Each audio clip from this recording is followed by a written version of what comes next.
Next chapter of our story is called The Dog and Pony Show, and Snakes and Mice and everything else. As usual, Amelia Bedelia rode the bus home, and as usual, her mother was waiting for her at the bus stop. "Mom," said Amelia Bedelia, "do we have lots of bananas? Like maybe a ton of bananas?" "Of course, sweetie," said her mother. "They're your favorite." "Good, because we might need them." As they walked home, Amelia Bedelia explained to her mother that right at that moment, almost her entire class was asking permission to come over to Amelia Bedelia's house to work on a zoo project. "Is it okay?" she asked. "Please? We'll stay in the yard and we won't mess up anything." "Sounds like a big idea to me," said Amelia Bedelia's mother. "I'll make some calls. I bet we can make it work." She set 2 large bunches of bananas on the kitchen table. "Here you go." "Thanks, Mom." Amelia Bedelia gave her mother a big hug and grabbed the bananas and headed outside with a notebook and a pencil. She put the bananas on the patio table and drew a map of her backyard. She labeled it My Backyard, BZ, before zoo. This map showed her what she had to work with and how to put things back where they belong when her project was over. She even made a key. And this is the key at the bottom. And this is her map. Once Amelia Bedelia figured out what she wanted, she would make another drawing called My Backyard AZ, after zoo. The kids from Amelia Bedelia's class started showing up one by one. Everyone went out back.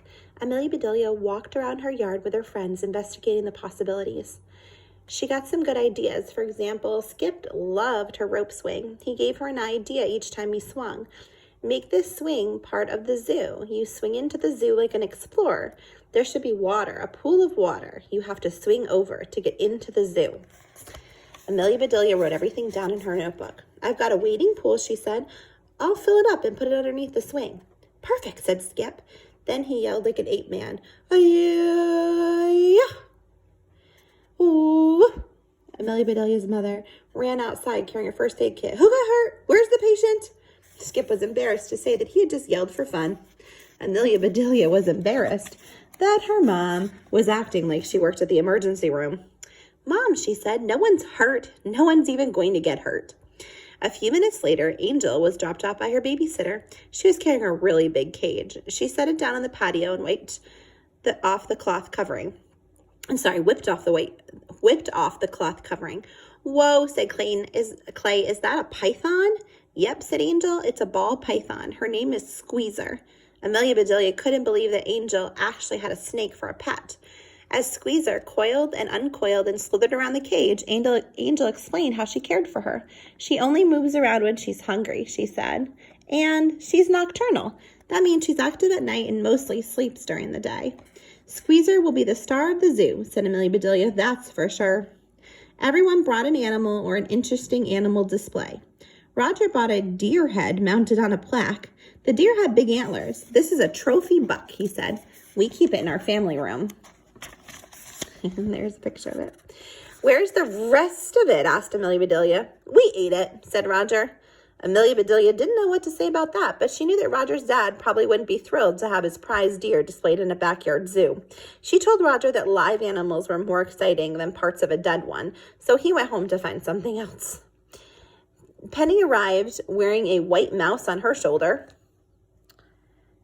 "Meet Oswald," she said. "He'd love to be in your zoo." Oswald was the cutest mouse Amelia Bedelia had ever seen. His tiny ears were adorable, and his eyes were sparkly brown. This zoo was going to be fantastic. Amelia Bedelia spent the rest of the afternoon meeting gerbils, hamsters, chinchillas, and rabbits, and making lists of ideas in her notebook until there was a problem. A long, slithering problem. "Where's Oswald?" yelled Penny. "My mouse is missing. Oswald! Oswald!" Everyone searched the yard for Oswald. They looked absolutely everywhere, but there was no sign of the little mouse. "Check out Angel's snake," whispered Clay to Amelia Bedelia. "It was moving around a lot because it was hungry. Now it's snoozing." Amelia Bedelia looked at Squeezer. The python was coiled up, taking a nap. Amelia Bedelia shivered. "Oswald! Oswald!" cried Penny. "Come here, baby mouse." Squeezer Doesn't look that hungry anymore, whispered Clay. I think Oswald was lunch. Amelia Bedelia felt like screaming. Came a cry from the kitchen. Amelia Bedelia's mother dashed out. Never mind, said Clay. I think we found Oswald. And Penny coaxed her mouse from under the refrigerator with a morsel of cheddar. Don't worry, Oswald is fine, she said. You just scared him. Chapter 5 is called The Best Laid Plans of Mice and Amelia Bedelia. The next morning was bright and sunny. Amelia Bedelia's father had to leave for work earlier than usual for an important meeting. He kissed Amelia Bedelia and her mom goodbye and ran out the door. In less than a minute, he was back, soaked from head to toe. Did you forget your umbrella? Said Amelia Bedelia. It's sunny. I don't need an umbrella, said her father, fuming. I need answers. Who left a pile of banana peels in front of the door to the garage? Amelia Bedelia's mother looked right at her. What did you do with those bananas I gave you yesterday? She asked. Nothing, said Amelia Bedelia. I was going to show my friends how a monkey peels a banana, but we ran out of time. I left the bananas on the patio table. Sorry. Well, somebody ate them, said her father. I slipped on those peels and went flying. And look what he went flying into. Oh, honey, are you hurt? Asked Amelia Bedelia's mother. I don't think so, said her father. Luckily, I landed in a wading pool full of water. It broke my fall. That was lucky, said Amelia Bedelia. It was even luckier that it was time for her to catch the bus. Amelia Bedelia kissed her mother and dad goodbye, grabbed her backpack, and raced out of the kitchen door. She took a quick detour and looked at the banana peels. That's weird, she thought. Each banana had been peeled using the monkey method. Maybe everyone already knew how to peel bananas that way. On the bus ride to school, Amelia Bedelia sat with her friend Joey, making plans for her zoo. I like big cats the best, said Joey. Where are you going to find a lion, tiger, or leopard? An older boy leaned over the seat behind them. My aunt's got a really big cat, he said. He's got tiger stripes and weighs more than 37 pounds. That's not big, said Amelia Bedelia. That's enormous. Yep, said the boy. And he just sits around all day except when he waddles over to his bowl to eat. Mrs. Shock kept her students busy, and she kept a close eye on their work. In fact, when she taught them how animals use signals to warn one another of danger, the class took that lesson to heart.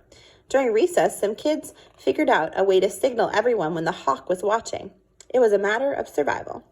We need a warning signal, said Wade, but it can't be too obvious or she'll catch on, said Holly. Well, said Teddy, we could slap our tails on the water like a beaver. When a coyote comes near, they whistle like prairie dogs when a hawk is overhead. Beep, beep, went a truck backing up to the cafeteria to make a delivery. They looked at one another and got the same idea at exactly the same time. Whoever spotted the hawk closing in would say beep as loudly as they dared. When recess was over, Mrs. Shock had the class take out their animal journals. She described different animal habitats from rainforests and wetlands to the grasslands and the deserts. Amelia Bedelia tried to pay attention, but she was more interested in working on a map for her backyard, the after zoo. It didn't take Mrs. Shock long to catch her drawing instead of taking notes. Joy whispered, beep, but it was too late. Amelia Bedelia warned Mrs. Shock, I know it's fun, but you'd be better off learning about real animals in the real world instead of thinking about a zoo in your backyard. That's pie in the sky. And pie in the sky is just a meaning, that's an idiom that means it's not very important. Amelia Bedelia wanted to hear how pie could stay up in the sky, but she knew that now was not the time to ask. At lunch, Suzanne tried to explain. My grandma says that all the time, she said. It's a way to say like you're dreaming. She meant that your zoo isn't going to happen. But what does a pie in the sky have to do with animals in my backyard? Asked Amelia Bedelia. Susan shrugged her shoulders and opened her lunchbox. I don't know, she said, but I sure hope my mom packed me some pie today.